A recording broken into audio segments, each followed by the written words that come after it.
കോഴിക്കോട് താമരശ്ശേരിയിൽ ഫെയർവെൽ പാർട്ടിയെ ചൊല്ലിയുണ്ടായ സംഘടനത്തിൽ ക്രൂരമർദ്ദനത്തിന് ഇരയായി മരിച്ച ഷഹബാസിന്റെ പോസ്റ്റ്മോർട്ടം കോഴിക്കോട് മെഡിക്കൽ കോളേജിൽ പൂർത്തിയായി. മൃതദേഹം ബന്ധുക്കൾക്ക് വിട്ടുകൊടുത്തു. വിവരങ്ങളുമായി CV അനുമോദ് ചേരുകയാണ്. അനുമോദ്, പോസ്റ്റ്മോർട്ടം റിപ്പോർട്ടിൽ പറയുന്ന കാര്യങ്ങൾ എന്തൊക്കെയാണ് ഏറ്റവും ഒടുവിലത്തെ വിശദാംശങ്ങൾ?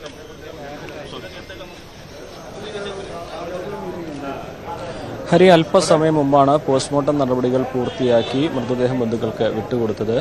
2 മണിക്കൂറോളം സമയം പോസ്റ്റ്മോർട്ടം നീണ്ടുനിന്നു. പോസ്റ്റ്മോർട്ടത്തിന്റെ വിശദാംശങ്ങൾ നമുക്ക് ലഭ്യമാകാൻ അല്പം കൂടി സമയമെടുക്കും. ഇൻക്വസ്റ്റിൽ പ്രധാനമായിട്ടും കണ്ടെത്തിയിരുന്നത് തലയ്ക്ക് ഉള്ളിൽ ഉണ്ടായ ഗുരുതരമായ പരിക്കാണ്. ബലമുള്ള എന്തെങ്കിലും ഒരു കാര്യം കൊണ്ട് ആക്രമിച്ചാൽ, അടിച്ചാൽ മാത്രം ഉണ്ടാകുന്ന തരത്തിലുള്ള അതീവ ഗുരുതരമായ പരിക്ക് തലയ്ക്കകത്തേറ്റിരുന്നു. ഇന്റേണൽ ബ്ലീഡിംഗ് ഉണ്ടായിരുന്നു, അതായത് ആന്തരിക രക്തസ്രാവം ഉണ്ടായിരുന്നു. തലച്ചോറ് ഇളകിയ അവസ്ഥയായിരുന്നു.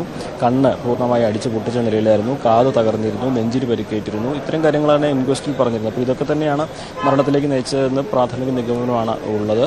ഇന്നിപ്പോൾ പോസ്റ്റ്മോർട്ടത്തിന് ശേഷം മൃതദേഹം ഇവിടെയുള്ള SYSന്റെ സഹായം കേന്ദ്രത്തിലേക്കാണ് മയ്യത്ത് കുളിപ്പിക്കുന്നതിന് വേണ്ടി കൊണ്ടുപോയിട്ടുള്ളത്. അതിനുശേഷം താമരശ്ശേരിയിലെ വീട്ടിലേക്കും തുടർന്ന് 4 മണിയോടെ ഇയാളുടെ ഖബറടക്ക ചടങ്ങുകൾ പൂർത്തിയാക്കുമെന്നുമാണ് ബന്ധുക്കൾ അറിയിച്ചിട്ടുള്ളത്. CV അനുമോദാണ് വിശദാംശങ്ങൾ നൽകിയത്. ഷഹബാസിന് ഏറ്റ ക്രൂരമർദ്ദനം മലയാളികളൊട്ടാകെ തന്നെ, കേരളക്കരൊട്ടാകെ ഞെട്ടലോടെ കേട്ട ഒരു വാർത്തയും കൂടിയാണ്. അപ്പോൾ ആ പോസ്റ്റ്മോർട്ടം ഏകദേശം 2 മണിക്കൂറെടുത്താണ് പൂർത്തിയായത്. ഇപ്പോൾ ഷഹബാസിന്റെ മൃതദേഹം ബന്ധുക്കൾക്ക് വിട്ടുകൊടുത്തിരിക്കുകയാണ്. ഷഹബാസിനെ ആക്രമിച്ചവർ നേരത്തെയും വിദ്യാർത്ഥിയെ ക്രൂരമായി മർദ്ദിച്ചെന്ന നിർണായക വിവരം ന്യൂസ് 18 ലഭിച്ചിരിക്കുകയാണ്. താമരശ്ശേരി ഹയർ സെക്കൻഡറി സ്കൂളിലെ 9ാം ക്ലാസ് വിദ്യാർത്ഥിയാണ് മർദ്ദിച്ചത്. ഇതിന് സ്കൂളിൽ നിന്നും ഇവരെ താക്കീത് ചെയ്തിരുന്നു എന്നുള്ള വിവരവും കൂടി പുറത്തു വരുന്നുണ്ട്. MS അനീഷ് കുമാർ വിശദാംശങ്ങളുമായി ചേരുകയാണ്. അനീഷ്,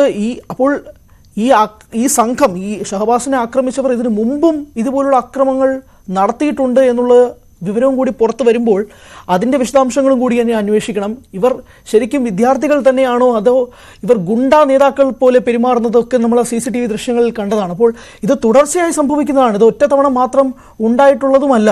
ഇതെങ്ങോട്ടേക്കാണ് കാര്യങ്ങൾ മാറുന്നതെന്നുള്ളൊരു വലിയ പ്രസക്തമായ ചോദ്യം കൂടിയില്ലേ?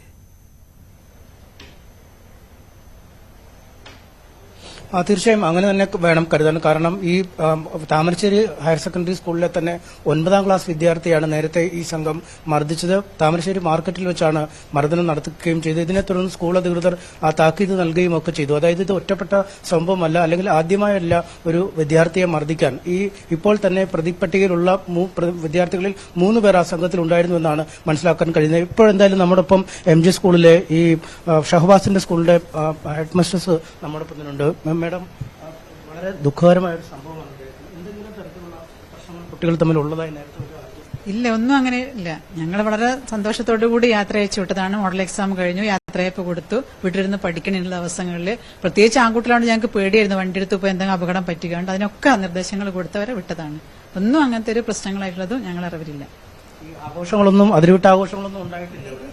ഇവിടെ സെന്റ് ഓഫ് നടത്തി നല്ല രീതിയിൽ തന്നെ അതിൽ കുട്ടികൾ പങ്കെടുത്തു. അവർ വളരെ സന്തോഷത്തോടു കൂടി. പിന്നെ അത് പുറത്തിറങ്ങിയതിനു ശേഷം പ്രശ്നങ്ങൾ ഉണ്ടാവരുന്ന കരുതി ഞങ്ങൾ സ്കൂൾ ബസ്സിൽ അവരെ കയറ്റി അവരെ വീടിന്റെ ഓരോ കുട്ടികളെ അവരെ വീടിന്റെ അടുത്ത് ഇറക്കി കൊടുത്ത് രക്ഷിതാവിനെ ഏൽപ്പിച്ചതിന് ശേഷമാണ് ഞങ്ങൾ അത് അന്നത്തെ അവസാന ദിവസം കഴിഞ്ഞു. ഈ ട്യൂഷൻ സെന്ററിൽ ചില സംഭവങ്ങളൊക്കെ ഉണ്ടായതുമല്ലോ അറിഞ്ഞിരുന്നു. ഈ അവിടെ 2 സംഘമായി തിരിഞ്ഞാണ് ഈ പ്രശ്നങ്ങൾ അന്ന് തുടങ്ങിയത്. ഇവിടുത്തെ കുട്ടികളും താമരശ്ശേരിയിലും ഇല്ല, ഞങ്ങൾക്ക് അതിനെപ്പറ്റി ട്യൂഷൻ ക്ലാസ്സിൽ കുട്ടികൾ ട്യൂഷന് പോകുന്നവരും പോകുന്നല്ല, ഏത് ട്യൂഷൻ സെന്ററിൽ വരെ ഞങ്ങൾക്ക് അറിയില്ല. അതിനെപ്പറ്റിയും ഞങ്ങൾ അറിഞ്ഞിട്ടില്ല. ഞായറാഴ്ച ഷഹബാസ് നല്ല കുട്ടിയായിരുന്നു. 8ാം ക്ലാസ് മുതൽ ഇവിടെ പഠിക്കുന്നതാണ്. 3 വർഷം ഇവിടെ പഠിക്കുന്നു. നല്ല കുട്ടിയായിരുന്നു, മിടുക്കനാണ്. അങ്ങനത്തെ ഒരു പ്രശ്നത്തിൽ ഷഹബാസ് എന്ന് കേട്ടപ്പോൾ ഞങ്ങൾക്ക് വിശ്വസിക്കാനേ പറ്റില്ല. അവനിങ്ങനെ ആ ഒരു ഇതിൽ പെട്ടോ എന്നുള്ളത് തന്നെ. അപ്പൊ അങ്ങനെ ഒരു പ്രശ്നത്തിൽ അങ്ങനെ ഒരു താക്കീത് കൊടുക്കേണ്ടതായിട്ടും അങ്ങനെ ഒരു ഇഷ്യൂ ഉണ്ടായിട്ടേ ഇല്ല ഇതുവരെ. ഒരു പ്രശ്നങ്ങളും ഇതിനു മുമ്പ് ഉണ്ടായിട്ടില്ല. ഒരു പ്രശ്നം ഉണ്ടായിട്ടില്ല. വരുന്നു, ക്ലാസ്സിൽ ഇരിക്കുന്നു, പഠിക്കുന്നു, കൂട്ടുകാരുണ്ട്, അവർ കൂട്ടുകൂടുന്നു. അല്ലാതെ അങ്ങനത്തെ ഒരു താക്കീത് കൊടുക്കണം, രക്ഷിതാവിനെ ആവശ്യത്തിന് വിളിച്ചു വരുത്തേണ്ടത് സ്കൂളിലേക്ക് വിളിച്ചു, അങ്ങനത്തെ ഒരു സന്ദർഭം ഉണ്ടായിട്ടില്ല. ഈ കുട്ടികൾ ഈ സംഭവം മാത്രമല്ല, ഇതിന് ശേഷം വന്ന ചാറ്റുകളൊക്കെ അതൊക്കെ വലിയ ഞെട്ടിക്കുന്നതല്ലേ. ഇപ്പം മേഡമൊക്കെ ഒരുപാട് ഈ പ്രായക്കാരായ കുട്ടികളെ മാനേജ് ചെയ്ത് വർഷങ്ങളായി പോകുന്ന ആളുകളാണ്. ഇതുവരെ കേട്ടുകഴിവില്ലാത്ത രീതിയിൽ ശരിക്കും അതൊക്കെ കാണുമ്പോൾ ഒരു ഭയം തോന്നുകയാണ്. ഇനി അങ്ങോട്ടുള്ള കുട്ടികളുടെ ഭാവി എന്താണ്? ഇത്തരത്തിൽ അവരൊക്കെ ചാറ്റ് ചെയ്യുമെന്ന് പറയുമ്പോൾ അതൊരു പ്ലാൻ ചെയ്താണോ? അപ്പൊ നമുക്ക് ശരിക്കും ആശങ്കയുള്ളത്. നമ്മളെ മക്കൾ ഞങ്ങൾ ഇവിടുന്ന് നല്ല രീതിയിൽ കുട്ടികൾ എല്ലാവരും സ്നേഹത്തിൽ കാണാൻ എല്ലാ സൗഹൃദത്തിൽ പോവുക എന്ന് പഠിപ്പിച്ച് വിടുന്ന മക്കൾ ഇങ്ങനെയൊക്കെ ഇത്തരം ചിന്തകൾ അവരെ ഉള്ളിലുണ്ടോ എന്നുള്ളത് കാണുമ്പോൾ ഞങ്ങൾക്ക് അത്ഭുതം തോന്നുന്നു ശരിക്കും. മുമ്പ് തന്നെ ആലോചന ഉണ്ടായിരുന്നോ എന്ന് തോന്നിപ്പോകുന്നത് കാണുന്നു. അങ്ങനെ അത്രത്തിൽ ഞങ്ങളെ മക്കൾ ചെയ്യുന്നുള്ള ചിന്ത ഞങ്ങൾക്ക് ഇല്ല. എല്ലാം നമ്മളെ കുട്ടികളാണ്. എല്ലാം നമ്മളെ കുട്ടികളാണ്. ഞങ്ങൾക്ക് 8ാം ക്ലാസ്സിൽ വന്ന ആ ചെറിയ കുട്ടികളായിട്ട് അവരെ ഞങ്ങൾ കാണുന്നത്. ഞങ്ങളെ മനസ്സിൽ അവർ 10-ലെത്തി 15 വയസ്സായി മുതിർന്നൊക്കെ അവർക്ക് തോന്നുന്നുണ്ടെങ്കിൽ ഞങ്ങളെ മനസ്സിൽ ഇപ്പോഴും കൊച്ചു കുട്ടികളാണ്. അപ്പൊ അങ്ങനെ ഒരു ചിന്ത ഞങ്ങളെ മക്കളുടെ മനസ്സിലുണ്ടെന്നുള്ള ഞങ്ങൾക്ക് ചിന്തിക്കാനേ കഴിയുന്നില്ല. ഇതാണ് ഈ അധ്യാപകർ എപ്പോഴും അവരുടെ കുട്ടികളായി തന്നെയാണ് കുട്ടികളെ കാണുന്നത്. കാരണം 8ാം ക്ലാസ്സിൽ വെച്ച് അവരുടെ പക്കലെത്തുന്ന കുട്ടികളുണ്ട്, 5ാം ക്ലാസ്സിൽ എത്തുന്ന കുട്ടികളുണ്ട്, LKG മുതൽ അവരോടൊപ്പം എത്തുന്ന കുട്ടികളുണ്ട്. ഇതാണ് ഈ ഷഹബാസ് അടക്കമുള്ള വിദ്യാർത്ഥികൾ കളിച്ച് വളർന്ന് പഠിച്ച സെന്റ് ഓഫ് യാത്രയപ്പം കഴിഞ്ഞ് പടിയിറങ്ങിയ ആ സ്കൂളാണ്. അവിടെ നിന്നുമാണ് ഇപ്പോൾ അധ്യാപകരൊക്കെ വീട്ടിലേക്കും മോർച്ചറിയിലേക്കുമൊക്കെ മൃതശരീരം കാണാനൊക്കെ പോകുന്ന ഒരു സാഹചര്യം.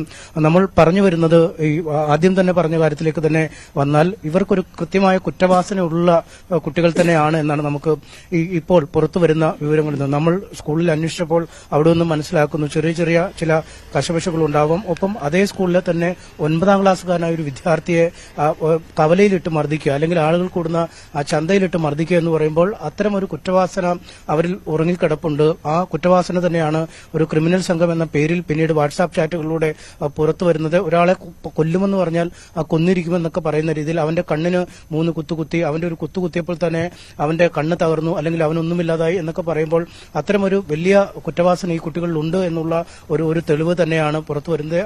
ആ കുറ്റവാസനയുടെ അല്ലെങ്കിൽ ആ അക്രമവാസനയുടെ ഒരു വലിയ ദുരന്തമാണ് നമ്മൾ കാണേണ്ടി വന്നത്. കൃത്യമായി തന്നെ അവർക്ക് ആ ഘട്ടത്തിൽ അവർക്കെതിരെ നടപടിയെടുക്കുകയോ അല്ലെങ്കിൽ കൃത്യമായ കൌൺസിലിംഗോ അല്ലെങ്കിൽ ഇത്തരം ചെറു സംഭവങ്ങളിൽ തുടങ്ങുന്ന കുട്ടികളെ നേർവഴിക്ക് നയിക്കാനുള്ള ഒരു നടപടിയൊക്കെ ഉണ്ടാവേണ്ടതായിരുന്നു. പക്ഷേ നിർഭാഗ്യവശാൽ ആ താക്കീത് കൊണ്ടൊന്നും കാര്യമായില്ല.